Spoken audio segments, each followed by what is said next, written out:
70. Okay, sir. We'll wait then. Kumar, you will be participating?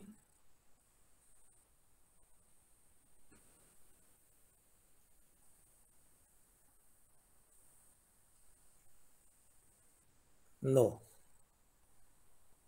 Okay. Ganesh, when is your exam? Sir, which one, sir? SSB or any lined up exam? Sir, FCAT on 12th, sir. Okay. APCAT on 12th. Who all are appearing in APCAT this time? Shalama Patari. Kumar is appearing. Subodh. Tejas is not appearing? Yes, sir, appearing. Okay, all of you are appearing. Hope preparation is well. You must just introspect. Okay, what is the level of preparation? So far, anyone cleared APCAT?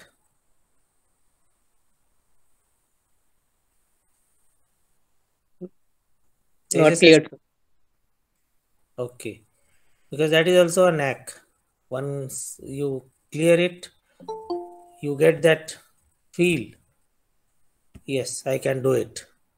And thereafter, you subsequently easily clear those exams. That is the generally you get to notice. Like Kedar has cleared, I think 3-4 times. I don't know. Sanjivani, are you ready?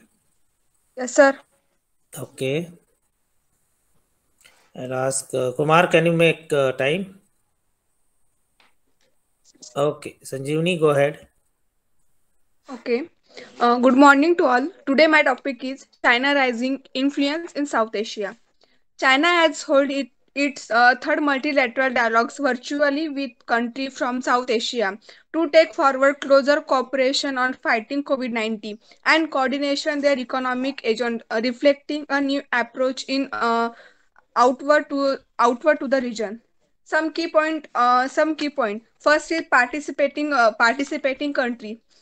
It budget together every country in the region, barring India, Bhutan, and the Maldives, and was aimed to cooperate and poverty reduction cooperation. The recent meeting was attended by all few countries that have taken part of those dialogues: Pakistan, Nepal, Afghanistan, Sri Lanka, and Bangladesh. Second point is engage through other platform. First is power. Previously, at the quadrilateral dialogues with the Afghanistan, Nepal, and Pakistan, China proposed extend the China-Pakistan economic corridor to Afghanistan, as well as taking forward an economic corridor plan with the Nepal called Trans Himalaya Multi-Dimensional Connectivity Network. Then another point is other initiative by China to enhance engage in South Asia. According to the American Enterprise Institute, China Global Investment Tracker, China has committed around 100 billion in economic of Afghanistan, Bangladesh, the Maldives, Pakistan, Nepal, and Sri Lanka. But concern about India. First is security concern. Growing cooperation between Pakistan, then increasing Nakshal between Nepal and China, acceptance to China-Pakistan economic corridor by South Asian country, then economic concern. Overall, the past decade, China has replaced India as a major trading partner of several South Asian country. Then China trade with Bangladesh is now about twice of the India.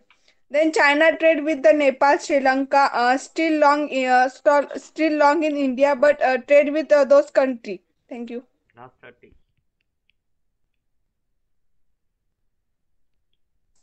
Sanjeevani, conclusion could have been much smoother. Very important topic to understand what is happening around us.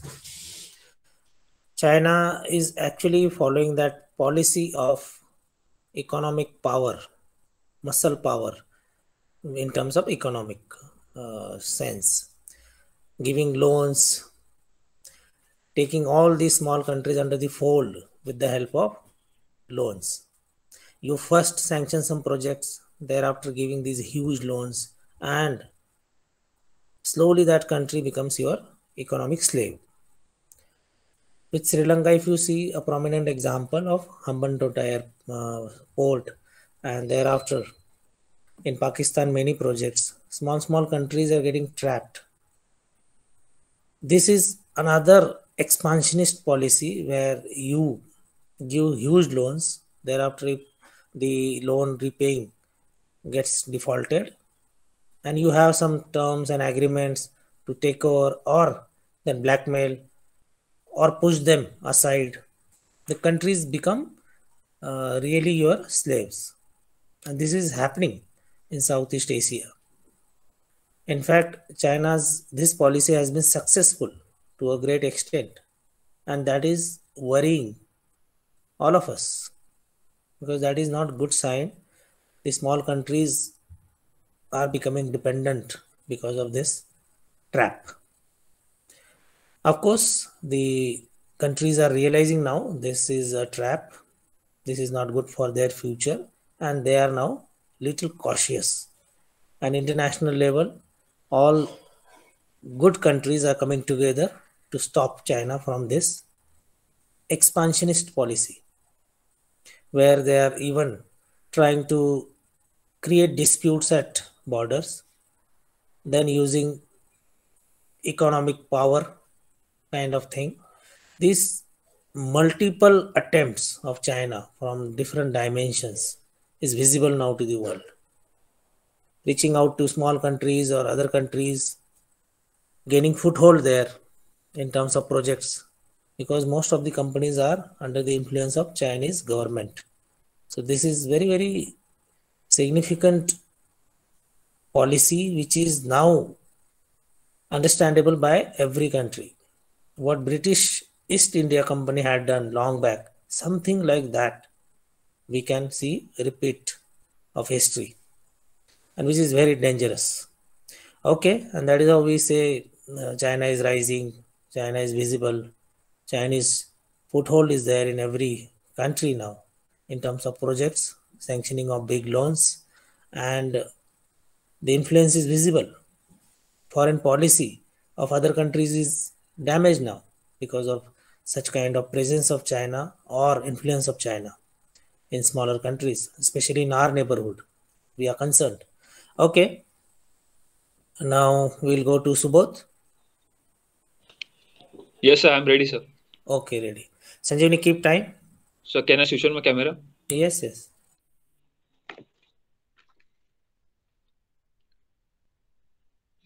You can start, Subodh. Okay.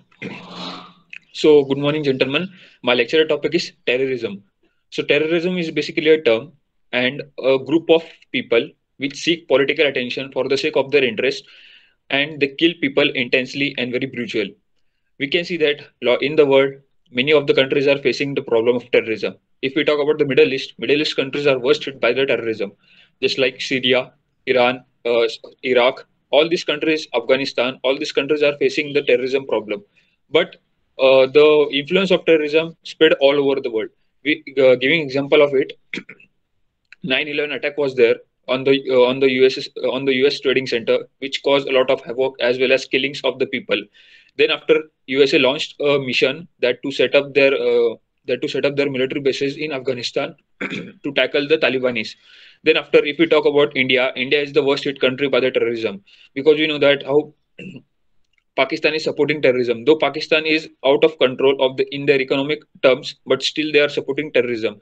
Now, giving example of it, that is the Houthis. Houthis, the Yemen, they belongs to Yemen, but they attacked on UAE through their drones. It is the current happening if I talking about.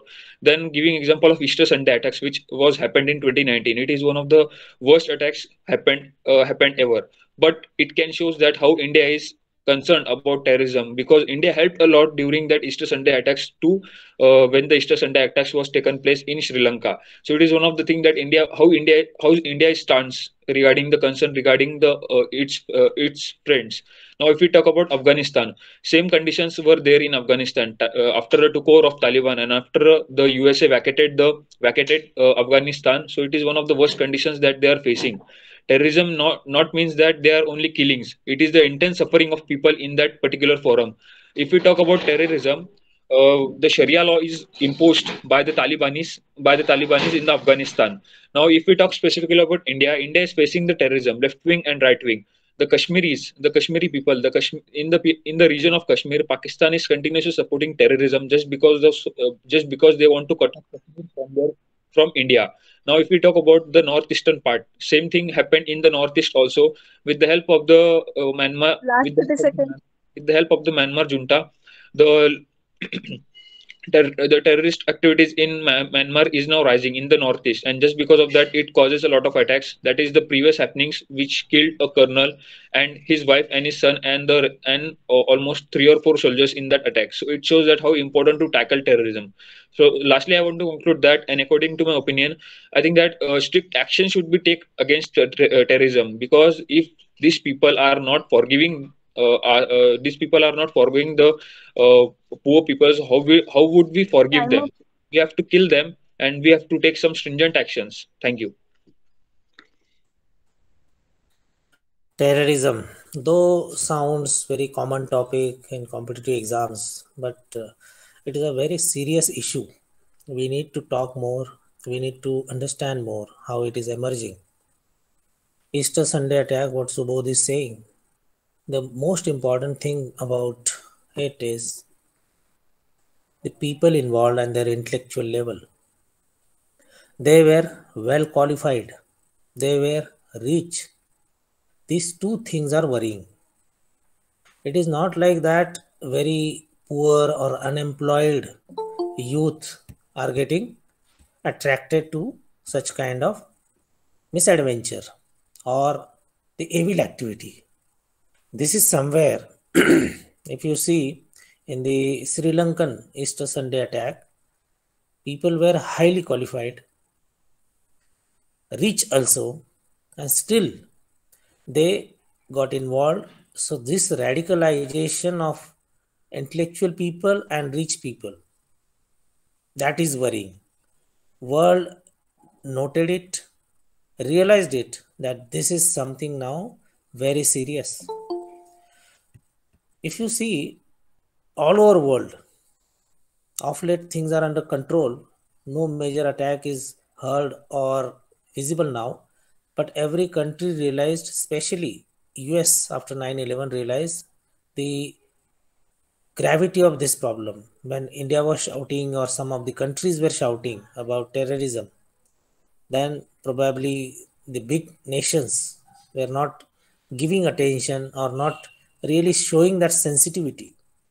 But then when it hit back to them, probably that is the time world has noticed, US has noticed its severity. Today, if at all there is some requirement of consensus and coming together at international level, a common fight, the way pandemic has hit, it was visible. Terrorism is not probably visible the way it should have been. People should proactively go against this menace, otherwise it is going to rise to a dangerous level. When I say dangerous, what are that level? Getting some kind of nuclear, biological or chemical. Even one of it gets into the hands of terrorists.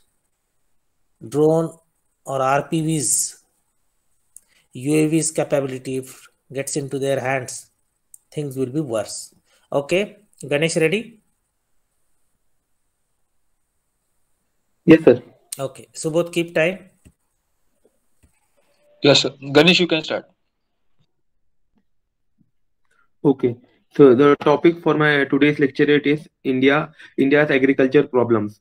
So if we look at the current era, we can see that the protests were going on against the farm bills, And the main key points, if we can rectify in farm bills, were the end of open-ended procurement of wheat and paddy. And we can see that the stocking by corporates or modern retailers by e-commerce, this can be one of the problems. One other problem was minimum support price. But for now, we can see that these farm laws are being repealed. But if we talk about the overall problem of Indian agriculture, we can see that there are many aspects to it. We can see that the decrease in area of agriculture land, the land holdings are being increased, and the land for properly for irrigation for agriculture is being decreased. If we see forced selling in agriculture produce market is the second common thing. We can see that the small farmers or the small produce is being forcefully sell in agriculture markets. We can also see that for our farmers we have no access to modern technology. The farmers in villages, the farmers we have in India now has all of them doesn't have the access to modern technologies. One more common problem for now is being seen that there are more farm laborers than farmers. Basically, farmers are the owners of these land. But nowadays, we can see that in India, there are more farmer laborers. We can also see that employment in agriculture sector is being very much less. We can see that now we have seen IT sector is going on. Then we have seen other sectors are increasing. But the employment and the increase in agriculture sector, whether it is employment or development or research, anything, it is being decreased. We can also see that there are investment being brought up by the states, by different countries, but the investment in agriculture sector is being very less. We also see that there are many issues regarding subsidies, related to subsidies. Also, we have seen that the minimum support price is being the major thing of a major problem in India. Now, if we see that if we rectify all these problems and we see the way forward to it, we can see that the government has brought some important schemes. And the most important scheme for the farmers was Rashtriya Krishi Vikas Yojana, which has increased the expenditure on agriculture. If we see that some of the investments are being brought up, we can see that the government is working on different technologies to grow up this agriculture sector. We have seen that we have genetically modified seeds, better seeds are being Last 30 produced. seconds. We have seen that we have important technique developed in India, hydroponics, which is basically we can grow crops without using soil. We can see that digital agriculture is being developed. We can also see that organic farming is being there in India, and Sikkim is the first state to develop it. So we can see that there are different kind of initiatives and techniques which are there brought up by the government, but still to be implemented in local areas and on Time up. practical base. Thank you. Good, Ganesh. One important point you highlighted, land holding. There are more laborers than farmers. In a typical sense, land holding by the number of people is less, and more people are working in field.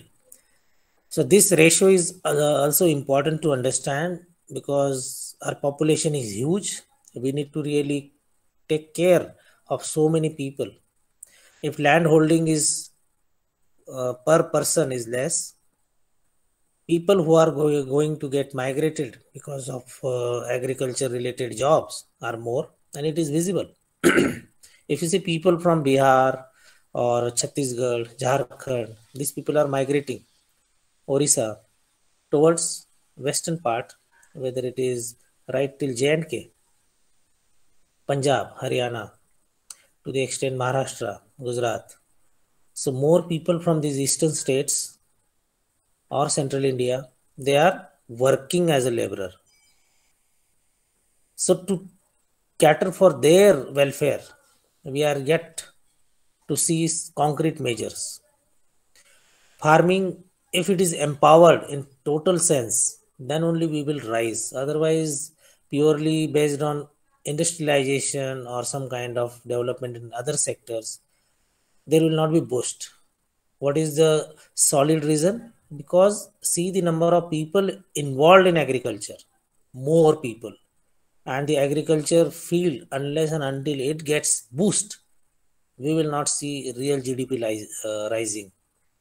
More than that, if we can see the positives of agriculture, the technology which is coming, We have already ties with Israel, and the requirement all over world during pandemic we have seen. We can really take it as an opportunity that world needs so much of agricultural products, whether it is related to fruits or vegetables or some kind of modern ways of looking at it. So maybe better storehouses, warehouses, better packaging system, better transport system, better advanced technique can be thought of. Hydroponics, what Ganesh has mentioned, maybe this is going to cater for the people who are having less land or no land. So this kind of technique, because this is going to bring revolution if it comes from the cheaper point of view, if it comes little low, because today it is costly.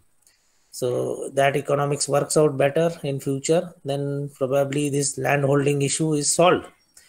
People who are having less land, because the first experiment which these IITians had done, which was done on a 500 square feet rooftop. So this is a ray of hope that people in urban areas who are interested in agriculture related activities can also do small businesses. That is a good sign. Okay, good. Tejas? Yes, sir. Okay, Ganesh, keep time. You can start, Tejas.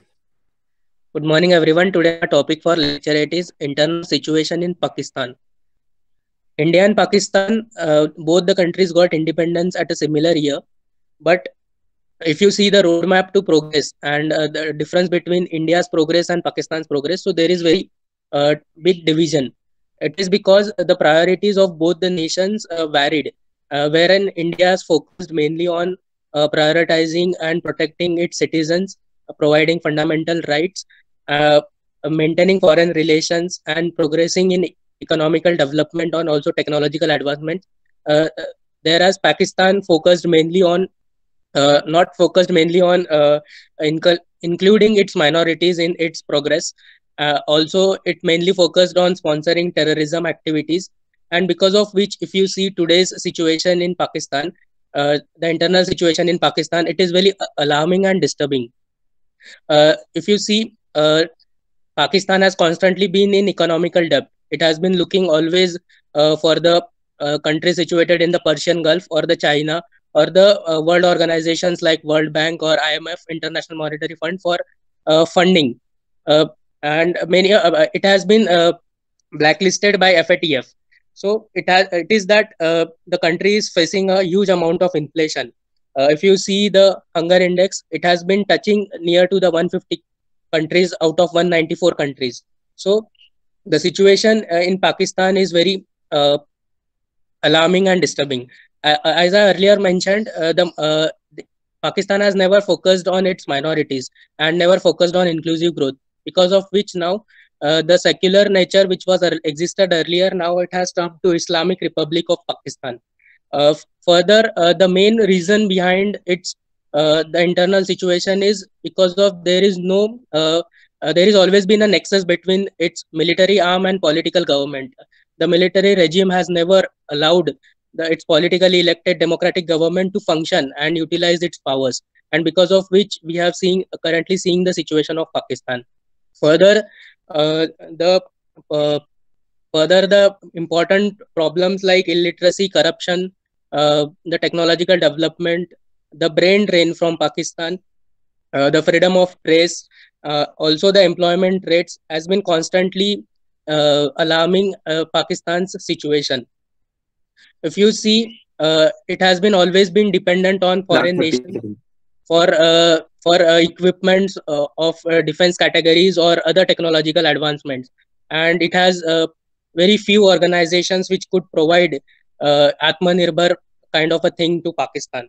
So in the conclusion, I feel because of its constant economic debt, it has been that it has not been on a path of progress. And if the situation continues and it does not focus on its internal problems, then there will be no time longer that it will be turning into economic slaves of any of the countries. Mainly, it may be the economic slave of China. Thank you. Very heartening to see, Tejas, the quality of lecturate which is coming up.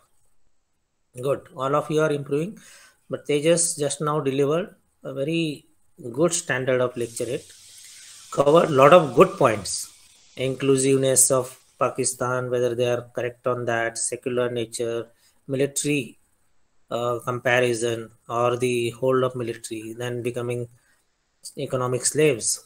A lot of good quality points. Pakistan is on wrong track right from its independence. No government could complete 5 years. That is the biggest problem. That means stability is not there. During pandemic also we saw the Western Front, their Western Front is always in turmoil. There are so many power centers in Pakistan. That is the worry for entire world.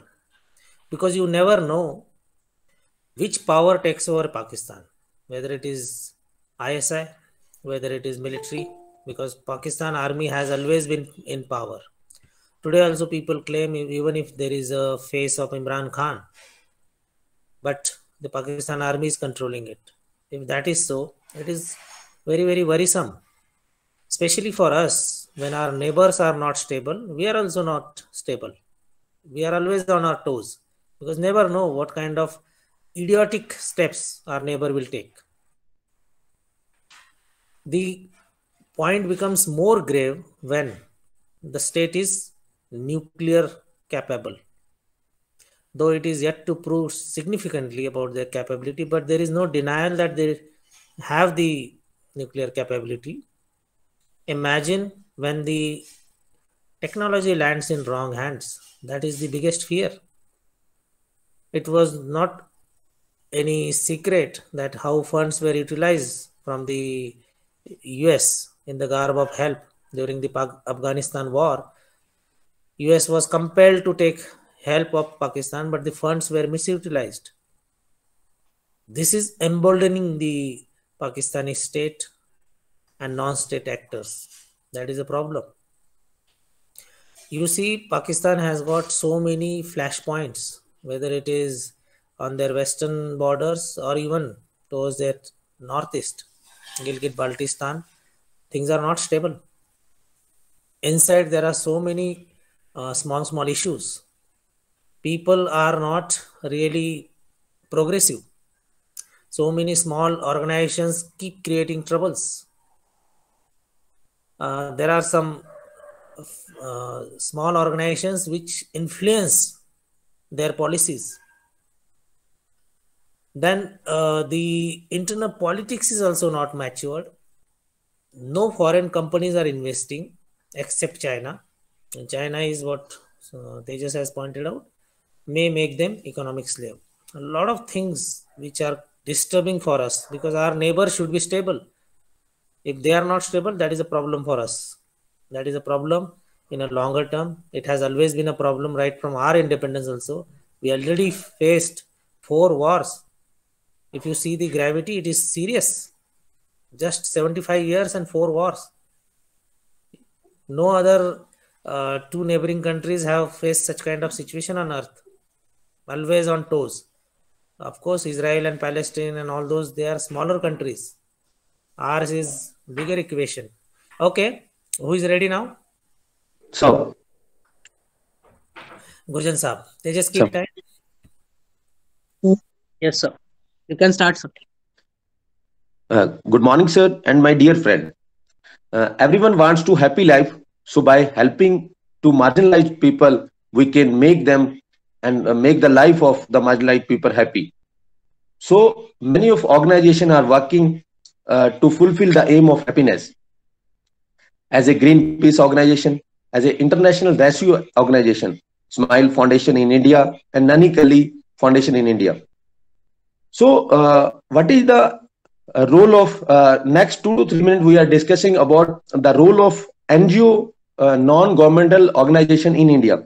So, first of all, what is the non-governmental organization? It is a volunteer group or an institution with a social mission which operates independently from the government. The role of NGOs in Indian democracy: in India, 3.4 million NGOs are working for providing help and giving infrastructure to the marginalized and disadvantaged communities by giving them education, healthcare services, environmental steps, providing sport facilities, and also giving the sport to the old age persons. The role of NGOs in Indian democracy is binding gap between the policies. The government is also taking very good step to providing infrastructure and facility to the citizen, but due to the lack of infrastructure and lack of education, some people which are marginalized are not able to access the all services. So by the efforts of NGOs, the NGOs making them capable to access the facilities and providing them the livelihood. And also the some of organizations which are protecting the human rights of the people, and also participation in governance to giving good governance to the citizen.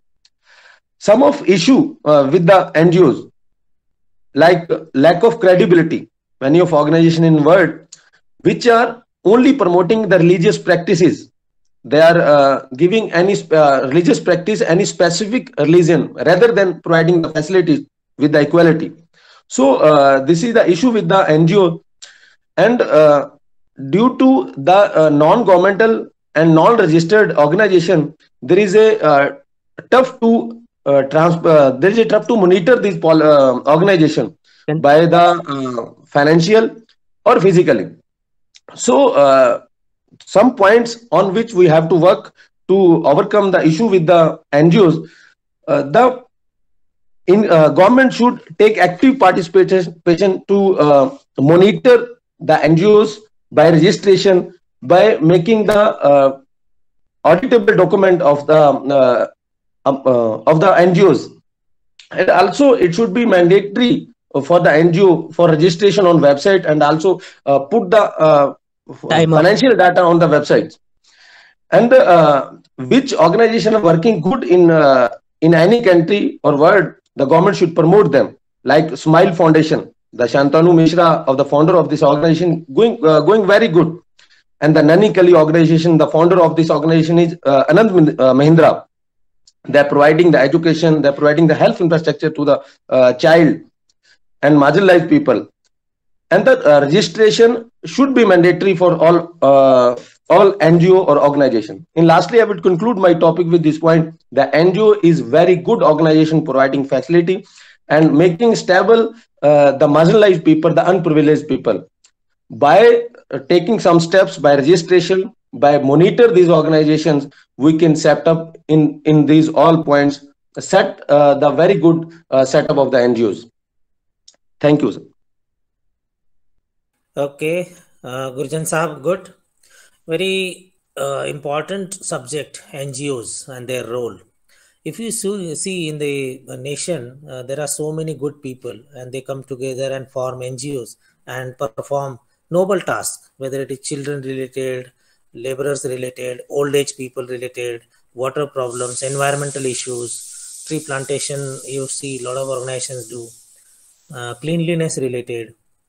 So many issues are sorted out by these NGOs. The flip side, on the negative aspects, some of the international organizations who take shelter of these NGOs and do anti-national activities too. That is also discovered. So these are two issues. One is those who are intended for better work, and the another one is those who are sending funds but doing some kind of hidden missions which are against the nation for longer term, whether it is conversion which is not intended for right reason, it is spreading one's religion which is not good. That has been caught. Some of the NGOs were not doing correct work, so they were banned, funds were misutilized. So of late we have seen such detections, but majority NGOs are doing good work around us. We see it.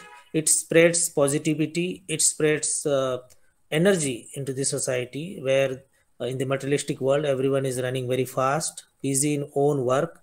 And such NGOs, if they work in the society, gives that positive vibes and inspires others for better work. Because after all, we are a human society where emotions are very, very strong force. And these NGOs, when they operate for good reasons, noble reasons, it inspires others for better life, better intent, and they are essential. Government is doing its job, but these are supplementary people and organizations who are really helping governments. Pani Foundation has done tremendous work. It has helped the drought prone areas where the water has reached. A lot of prominent personalities are taking interest in these activities, to the extent some of them have got now Padma Shri or even to the Nobel, um, like children related activities. Very critical. Government is paying attention, but in the society, these organizations are real functionaries on field. Very, very important NGO's role. Okay, who's ready now? Jayant. Okay. Gurjant sir, keep time. Yes, sir. You may start, please. Okay. So good morning, gentlemen. Today I will talk on very important topic, which is modern automobiles. So we know that India has got a large opportunity for utilizing this opportunity for creating modern automobiles, which are generally the electronic vehicles which are run on the battery. The another is the hydrogen fuel cells, which is another area where the India can dominate. But it is yet to be explored to the large extent, because hydrogen fuel cells are basically very volatile, and it runs on the principle of breaking the energy from the hydrogen, and it gives releases water. So another angle to this is that the solar uh, powered vehicles can also come up in the near future. So we can see that this topic is important from Indian perspective, because India has got the largest manufacturing industries. It has got its own indigenous Mahindra, then Tata's. So these are the big players, and which can. Then second thing is that India has got largest iron. Iron. We can say the the amount of iron which India is having is largest.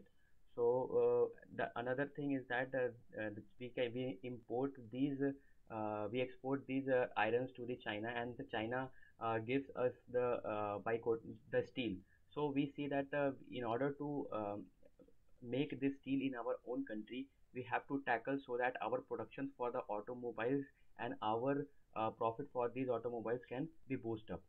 So the other things which are related to the automobiles is that recently we have got various numbers of electronic vehicles in the market. So there are some challenges to it, that in the lakhs of productions of the electronic vehicles, there are only 10,000 of charging stations in the across the country. So these charging stations needs to be further further made frequent, and it should be installed in all the parts of the country in a larger pace, because as far as the petrol prices are concerned, it is going to be higher in the future times also. So looking at this point of time, the government should be bringing down the GST first of all on the petrol, Last 30 and seconds. then it should install this charging station across the country. So in last, we can see that these types of modern technologies needs to be utilized by the private players at a large extent, when the private public partnership is going to play a bigger role, because giving incentives to these players, and making these charging stations in the various petrol pumps will help, and giving subsidies to the Time petrol up. pump owners can help to bring up these charging stations. So lastly, it is a good opportunity for India to become a automobile hub in the next coming generation. Yes, India has got great opportunity because automobile industry is very, very big. You see, our population is huge. So is the number of vehicles, because every person requires vehicle, whether it is two-wheeler or four-wheeler or the transport industry. The automobile is one of the largest sector. The evolution in terms of technology and modernization has been happening slowly. Electric vehicle will be the future, but in between, the fuel dependency is getting shifted. The government is talking about blending of fuel, methanol or ethanol, what they are talking. It is going to help another big sector, that is agriculture. Byproducts they are thinking. So by the time we switch over completely to electrical uh, vehicles system, we are in the transition phase where it is getting into the byproducts of agriculture. It is also good because another sector where a lot of population is working, they will also get better boost in terms of revenue, income avenues. So that is also good side. When the electric vehicle comes, the energy criteria will come up. Where is the energy? Today, we may be saying that we are electricity sufficient and self-reliant, but it is theoretical. Still, some villages, some urban areas are not getting 100% electricity in terms of round-the-clock availability. That means there is so much of wastage and so much of lack of infrastructure as far as the electricity goes. So when we talk, hypothetically, if you see today every vehicle becomes electric, it is impossible. We cannot be charging them. We don't have that wherewithal. We will not be able to charge every vehicle. So there is one more dimension, solar energy. It really needs boost. Then only we will be matching the energy requirement. So there are many issues. Automobile industry being the largest industry, when there is something drastic happening in that industry, there are supporting things which will be required.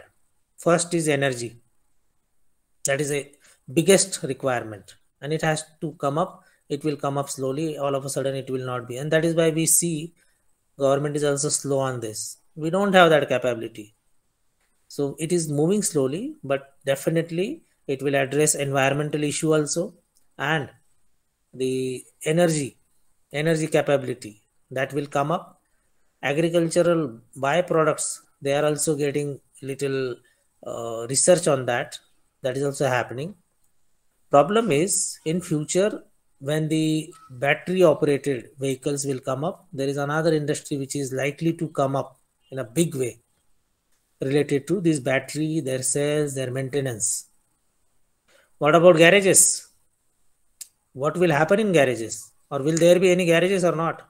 This is put for thought because sheer number of people operating in garages. It can be left to your imagination how many people are working because they are unorganized sectors. Okay, who is ready? Sir, I'm ready. Okay, Abhaya. Kumar, keep time.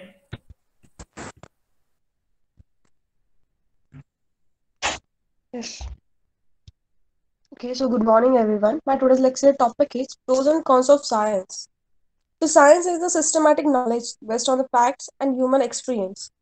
The science of the Latin word, it's known as scientia, and it means a knowledge. By discovering science, scientists are able to create something, and that can immeasurably improve the quality of life. For example, computers, telephones, televisions, and etc. With the discovery of the innovations, people can achieve their appreciation which more easily. As we know, science has helped a country a lot. It can turn a small poor country into a progressive country. Without the innovation of science, the caseless efforts of the scientists, many diseases like such as malaria and cancer and etc. Science it make our life easier. It helps organization our daily activities, and it's help also to work can be done faster. The help of it's help us to communication more easily with others, and it help us to better know about and understand about some cultures and societies. The discovery of mechanisms, better seeds, better irrigation techniques, and pest control on help to increase from productivity level. In transportation, railways, modern lines, jets, and motor vehicles have made our lives more comfortable and have offered great opportunity for a modern commercial development and industry. The innovation of the computer help the process of calculation in the laboratories. But when technology falls into the wrong hands, it can have a negative impact on society. It's such as the rising rates of cybercrime, uh, hacking, criminality, thefts of the personal information, and pornographic websites. And technology has also increased alternative opportunities for a terrorism. People can create scams and spams in many ways. Young people have also been very addicted to the gadgets, and they can also spend their too much time on gadgets.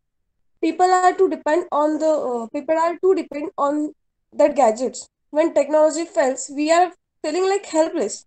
Something it's something it's affects something it affects on our health and our life our lifestyle. We will become lazy and we miss our traditional lifestyle.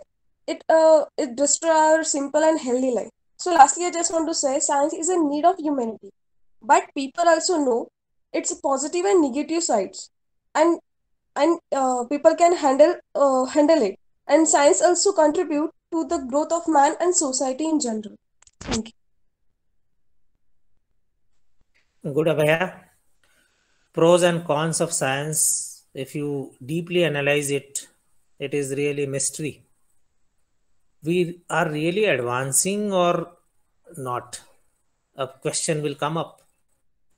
When we develop something new, at the face, it looks like we are advancing. But immediately we come to know that there are some side effects. When we developed vehicles, our mobility increased, we are moving fast, but our health issues started because earlier people used to walk. When we have now gadgets, media is there, TV is there, internet is there. When we have got information, but then there is side effect, misinformation, the chaos in our minds because of propaganda. Too much of information is a problem now.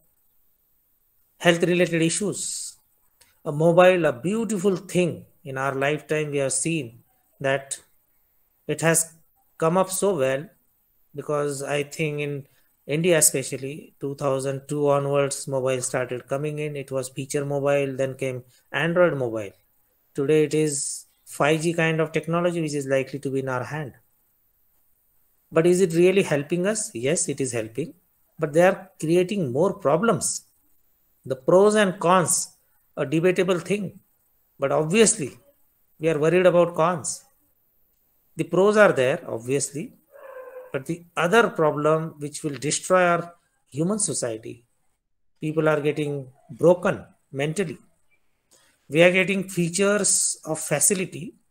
At the same time, it is adding problems to our life. There are so many couples who are getting disengaged. Firstly, they get engaged because of mobile, because matrimonial or Facebook friends and all those things, they come together. When they operate together in under one roof, they are not happy because both are too busy in their own social medias. So that is becoming a divorce reason also. See the dichotomy. Pros and cons. Very, very dangerous thing we are witnessing now, that science is on one hand is empowering us, enabling our life for speeding up. But do we really require that speed when it is really affecting our mental health? Every modernization has got problem. When first time nuclear energy was discussed and nuclear bomb was created, problem started. Because there is another way of looking at it. When first time the gun was developed, the speed of killing has increased. When we started flying in the air, the survival rate from the air accidents is very low. So pros and cons. It is an unending topic. A lot of things to discuss. Okay, Ravi, Vivek, I think two are remaining. Yes, sir, I'm ready. Okay, Vivek. Abhaya, keep time. Yes, sir. Okay, you can start, Ravi. Okay. Good morning, sir, and to everyone. Today, the topic of my lecture is very simple, but it is very important for the everyone. Yes, I am talking about the books. We are reading books from our the childhood.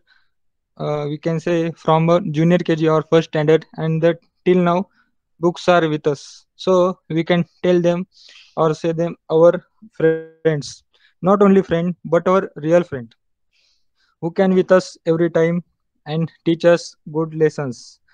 Books are more patient than the most of people. They understand us. They allow us to feel our emotions and they teach us that's okay to feel bad sometimes. Also, just like our best friends, good books cheer up our mood and sometimes they making us laugh. Good books are enriched with the good thoughts and knowledge just like a good friend. We cannot feel alone in company of the books. When I feel alone, used to pick up a books and start reading it, no matter which type and which subject of it. But it keeps you engaged and free from the negative thoughts. When you finish one topic or one page or one chapter, you feel satisfied and inspired also. Scientifically, the books are non living, but when you read them, they are talking with us like a good teacher or a good friend. They always increase our strength, the thought process that's effectively benefited to us. Now, the conclusion of the topic is in this the digital works, books are replaced by the PDFs and in digital format. We can call it as a soft copy. But the actual reading from the books is found effectively over the digital one because it increases our confidence level and concentration and power to understanding the things. So everyone should read the books if possible. Thank you, sir. 30-second comments. Yes, reading the book is very important. You see, books are the best friends. Any person whom you feel is an admirable character or the leadership aspects, there will be one very, very common factor that they were well read. They used to read. Any person. So that reading, what is there in that habit which really makes difference? When you read, your personality improves. You get more mature. You get some kind of those qualities which are otherwise not possible. When Vivek is saying the soft copy or PDF or ebooks, we are yet to really witness whether they are equally effective or not. But only advantage I see as of now is ease of carrying.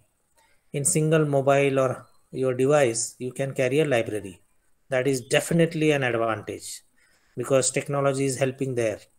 You need not to carry physical copies wherever you are, whether you are traveling or you are away from your home or you are at some place where you cannot carry books all the time. So you can continue your book reading wherever you are because mobile is carried. So that is a great advantage. From that perspective, it is good. But book reading habit, good that this topic was there. All of you can take a resolution that you must start a book reading. Give time. It can take 6 months to finish.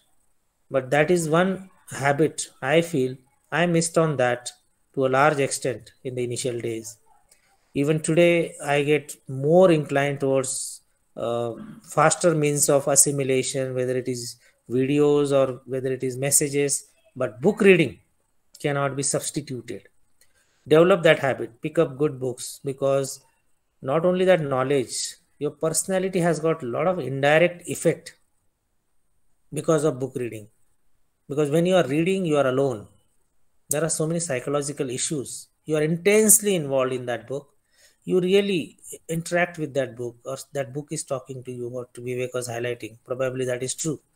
So this is very important. Develop that habit, because even if you don't want to apply any logic, apply just a logic that all great people had one common habit, that was reading. Okay, I think last speaker Ravi. Yes, sir. Okay, go ahead Vivek, keep time. Okay, Ravi sir, you can start. Okay. Good morning, sir. Good morning, everyone. Nowadays, we are facing the problem of COVID-19 pandemic. So today, I would like to speak on the topic of COVID-19. Someone has correctly said that if health is gone, everything is gone. Health is wealth, and nothing is supreme than what are the health stand at the present moment. A health, a healthy person, whether rich or poor, lives more happy and peaceful life than any rich person having a diseased body. There are a number of different routes by which a person can become infected with an infectious agent.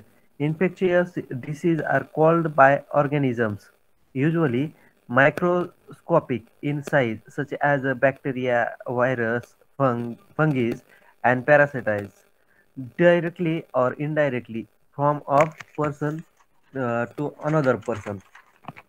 Nowadays, a new respiratory disease called COVID-19 is spreading across the world. COVID-19 was firstly identified during December 2019 in Wuhan city of China. COVID-19 is now a cause of large number of deaths across the world. Any certified treatment of COVID-19 has not been discovered. Which are the symptoms of this disease? Common symptoms are fever, dry cough, breathing problems. Some patients also have aches and pains, runny nose, etc. Lastly, how to prevent this disease? We should need to do some practice of social distancing, practice of good hygiene.